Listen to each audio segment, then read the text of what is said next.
জননীং শারদাং দেবী রামকৃষ্ণ জগদ্গুরুম পাদ পদ্মে তয় সিত্তা প্রণমামি মুহুর্মুহু। ভগবান কোনো ধনী গরিব উচ্চপদস্থ বা কোনো জ্ঞানী এসব কিছুই দেখেন না।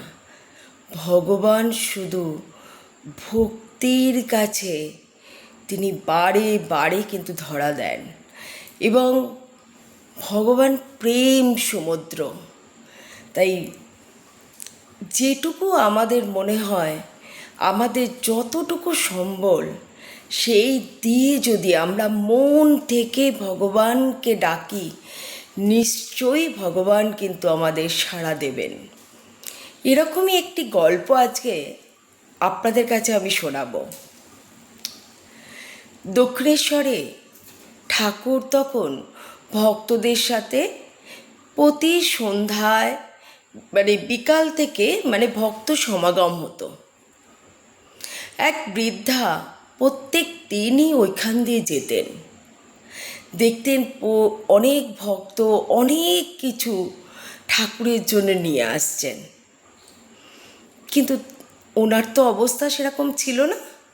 তাই উনি খুব ইচ্ছে হলো যে আমি ঠাকুরের জন্যে দুটো সন্দেশ কিনে খাওয়াবো।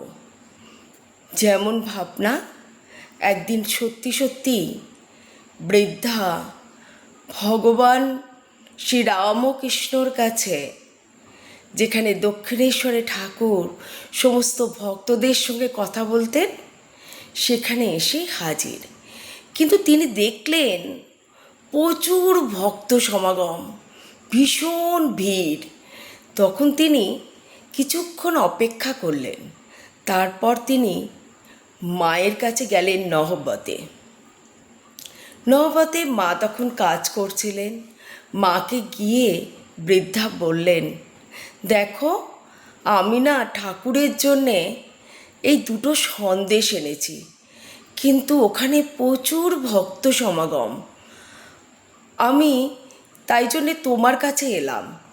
তোমাকে আমি এটা দিচ্ছি সন্দেশটা, তুমি গিয়ে ঠাকুরকে খাইয়ে এসো। মা কিছুক্ষণ চুপ থাকার পর বললেন,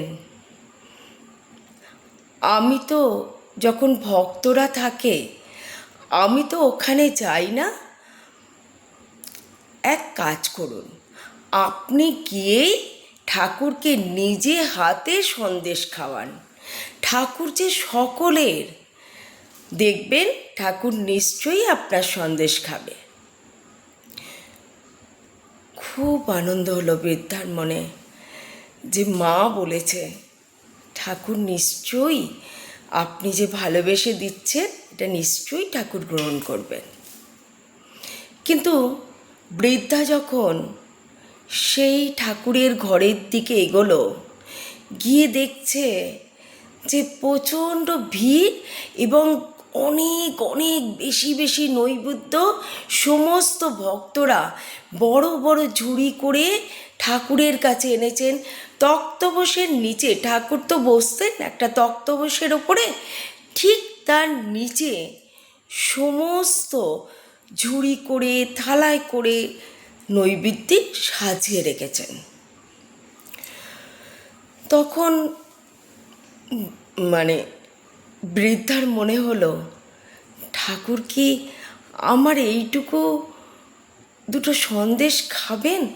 কিন্তু খুব সাহস করে বৃদ্ধা সেই ভিড়ের মধ্যে গিয়ে একটা নৈবেদ্যের থালায় গুজে দিয়ে এলো ওই দুটো সন্দেশকে, আর একটা প্রণাম করলেন মাথা ঠুকে। মনের অনেক আনন্দ নিয়ে বৃদ্ধা চলেছেন। রাস্তায় যেতে যেতে ভাবছেন, ঠাকুর কি আমার ওইটুকু ভোগ, ওটা কি ঠাকুর দেখতে পাবে? ঠাকুর কি খাবে? যাই হোক, আজকে আমি কিন্তু ঠাকুরকে দিতে পেরেছি। আমি গিয়ে আমার মনের শান্তিটা মেটাতে পেরেছি।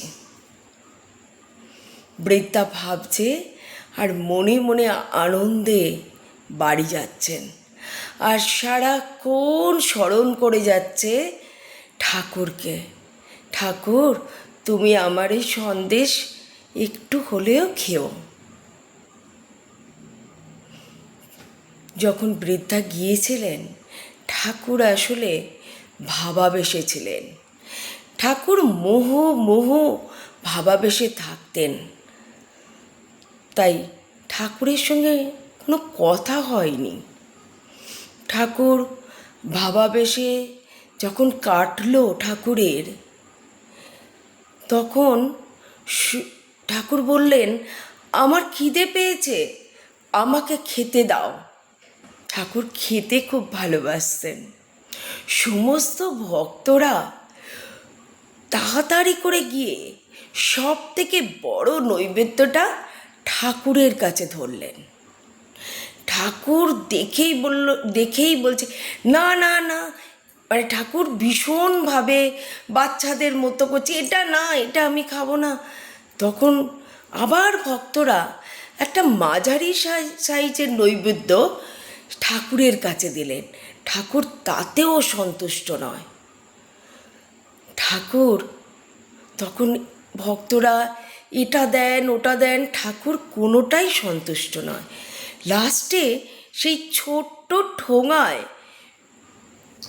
এক দুটো সন্দেশ, সেটাকে যখন গৌরীমা হাতে রেখেছেন, ঠাকুর কোনো কথা বলেননি। ঠাকুর সোজা গৌরীমায়ের হাত থেকে নিয়ে ঠাকুর খেতে শুরু করলেন, আর মনের আনন্দে সেই সন্দেশ খাচ্ছেন, আর ভক্তরা সবাই দেখছেন। ঠাকুর বললেন, কি সুন্দর খেতে, এই নে তোরা একটু প্রসাদ, আর এখানে যে নৈবেদ্য আছে তোমরা জপ ছেড়ে আগে খাও, আগে পেট ঠান্ডা করো, পেট ঠান্ডা হলে তবে তো জপ ভালো হবে, তোমরাও খাও। ঠাকুরের সেই খাওয়া ভক্তমণ্ডলী দেখলেন, আর মনে মনে ভাবলেন, সত্যি ঠাকুর প্রেমের সাগর। যা কিছু আমরা যদি আমরা ভক্তি ভরে যদি আমরা ঠাকুরকে নিবেদন করতে পারি, যদি আমাদের কাছে কিছু নাও থাকে, দুটো চোখের জলও কিন্তু ঠাকুর কিন্তু সেটাও ভক্তি ভরে দিলে তিনি গ্রহণ করেন। তাই ঠাকুরকে কোনো বড় বা কোনো এরকম জিনিস দেওয়ার কোনো দরকার নেই।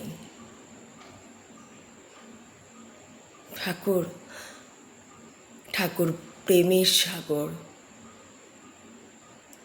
জয় মা, জয় ঠাকুর।